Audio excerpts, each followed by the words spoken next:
9 out of 10 people will never read the Quran, but they'll have an opinion about it. And that's exactly the problem we're going to fix in the next 8 minutes. Everything you think you know about Islam, its history, beliefs, and practices, might be wrong. I'm going to take you through what Islam actually teaches, not what the headlines say, not what your uncle's Facebook feed says, but the real beliefs, the real history, and the real practices. And by the end, you'll have a clear picture that most people never get. 90% never read the Quran, but have opinions. But first, a quick reality check. Islam isn't some fringe movement. It's the world's second largest religion, with nearly 2 billion followers. That's about 1 in 4 people on the planet. You probably know Muslims, co-workers, neighbors, classmates. But how much do you actually know about what they believe? Whether you're here out of curiosity, for a school project, or just to understand the world better, this video is for you. We'll cover the core beliefs, the life of the Prophet Muhammad, the Holy Book, and the practices that shape a Muslim's daily life. Pause, stick around, because the last part might surprise you. 2 billion followers, 1 in 4 people worldwide.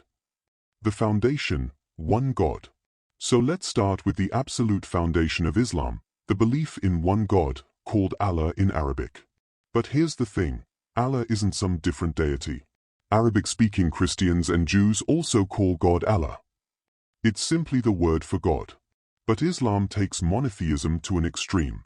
You won't see a physical image of God in any mosque, because Muslims believe God is beyond any human form or imagination. He's the creator, the sustainer, the merciful, but no one can truly comprehend his essence. And this belief is summed up in the Shahada, the declaration of faith. There is no God but God, and Muhammad is his messenger. It's so important that saying it with sincere belief is what makes someone a Muslim. That's it. No ceremony, no priestly ritual, just a statement of faith. Now, if this sounds like the core of Judaism and Christianity, you're onto something. But that's where the differences start. Which brings us to the man at the center of it all. Shahada, there is no God but God, Muhammad is his messenger. The Prophet Muhammad, peace be upon him. Muhammad was born in Mecca, in modern-day Saudi Arabia, around 570 CE. He wasn't a theologian or a warrior, he was a trader. But at age 40, he claimed to receive revelations from God through the angel Gabriel. These revelations continued for 23 years and became the Quran, Islam's holy book. And here's what most people don't realize, emphasis. Muslims believe the Quran is the literal word of God, not just inspired by him. It's recited in Arabic, and Muslims consider every word sacred. Now, Muhammad's message wasn't exactly welcome in Mecca.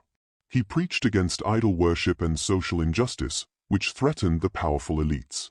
So in 622 CE, he and his followers migrated to Medina, an event so important that it marks the start of the Islamic calendar. In Medina, Muhammad established a community that was both spiritual and civic. He was a prophet, but also a judge, a military leader, and a family man. And that's crucial. For Muslims, Muhammad is the perfect example, the living Quran. His sayings and actions, collected in the Hadith, guide everything from daily prayers to business ethics. But here's the big picture. Islam wasn't just a personal faith. It was a complete way of life. Which brings us to the 5 pillars, the practices that define a Muslim's daily existence. Quran equals literally word of God. The 5 pillars. The 5 pillars are the core acts of worship that every Muslim is expected to perform. Think of them as the skeleton that holds the body of faith together. Pillar 1, the Shahada, the declaration of faith we already mentioned. It's repeated in every prayer ceremony. Pillar 2, Salat, the 5 daily prayers. Muslims pray at dawn, noon, mid-afternoon, sunset, and night, always facing Mecca. And it's not just a quick recitation. It involves specific movements and words, a full-body act of submission. B-roll, time-lapse of Muslims praying in a mosque, showing different postures. Pillar 3, Zakat, or almsgiving.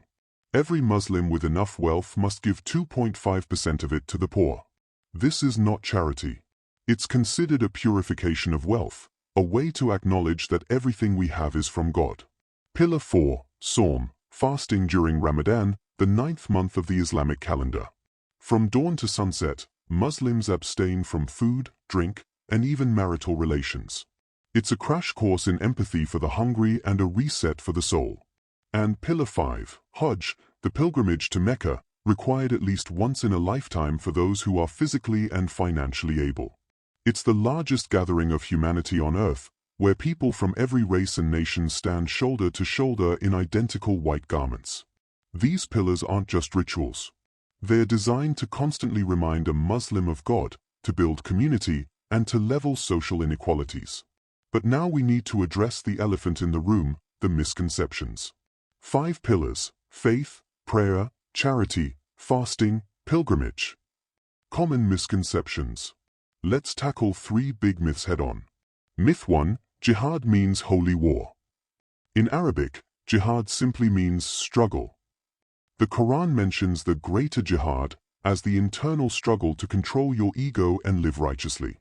The physical struggle in self-defense is the lesser jihad, and it's tightly regulated: no harming civilians, no suicide attacks. The modern terrorists who claim jihad are twisting a spiritual term beyond recognition. Myth 2: Women are oppressed in Islam. Here's the nuance: cultural traditions often get mixed with religious rules. Many Muslim-majority countries have laws that limit women, but those aren't necessarily Islamic. In fact, the Prophet Muhammad improved women's rights in 7th century Arabia. He outlawed female infanticide, gave women the right to inherit, to own property, and to consent to marriage. The Quran says men and women are equal in the eyes of God, even if they have different roles. Myth 3: All Muslims are Arabs. Absolutely not. Indonesia, Pakistan, and India each have more Muslims than the entire Middle East combined.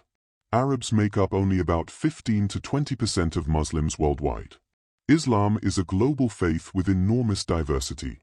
Jihad equals struggle, not holy war. Women's rights, inherited property, consent to marriage. Only 20% of Muslims are Arabs. So when you hear someone simplify Islam to a single stereotype, you now know it's way more complex. And that complexity brings us to what might be the most important takeaway of all. Why it matters. Islam is the fastest growing religion in the world. By 2050, Muslims will be roughly equal in number to Christians. This isn't just an academic topic, it's shaping our future. Understanding Islam isn't about agreeing with it. It's about understanding, period. When you understand it, you can see the humanity in its followers, you can separate the faith from the politics, and you can have conversations that don't instantly erupt into ignorance. And here's the thing I want you to remember: every Muslim you'll ever meet is an individual. They might be devout or casual, conservative or progressive. Just like Christians, Jews, or atheists, there's no one-size-fits-all Muslim. So next time someone tells you they know what Islam really says, ask them how many Muslims they've actually talked to. Because real understanding comes from people, not stereotypes. If this video gave you a clearer picture, I'd love to see you support the channel. Subscribe and hit the bell so you don't miss future breakdowns of world religions and cultures. And now I want to hear from you. What was the biggest misconception you had about Islam? Drop it in the comments below. Let's get a real discussion going. Thanks for watching. We've covered a lot, but trust me, we've only scratched the surface. In the next video, we'll dive into the beauty of Islamic art and architecture. You won't want to miss it. See you there.